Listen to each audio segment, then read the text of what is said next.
no tienen su mente bien puesta y hacen muchísimas cosas que después con el tiempo, cuando están en una edad, ya entran en razón, pero tranquilo. Claro, yo entiendo lo que usted dice, ¿me entiende? Yo también, uno tiene que hablar con la persona, ¿me entiende? Claro. Para que uno pueda entenderse mejor. Así No, uno es ya, así, uno es grande y ya uno sabe lo que tiene que hacer, ¿me entiendes? Y eso. Es así porque ya, Pero yo tengo una edad ya que ya yo te aconsejo y hablo contigo y te digo la cosa, no es por mal, sino para que tú después razones y veas que lo que yo te estoy diciendo es por tu bien. sí, sí, yo entiendo, mami, descuides. Mire, yo me voy a ir, que tengo también que voy a buscar un trabajito ahora, otro trabajo para estar más Pues mira, cómodo. eso está Usted sabe que el trabajo que yo muy tengo bien. no me ayuda en nada, ¿me entiende?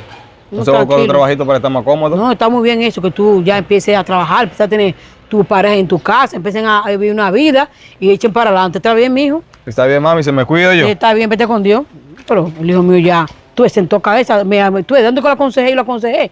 Y ya yo vi con el tiempo, él sentó cabeza, eso está muy bien.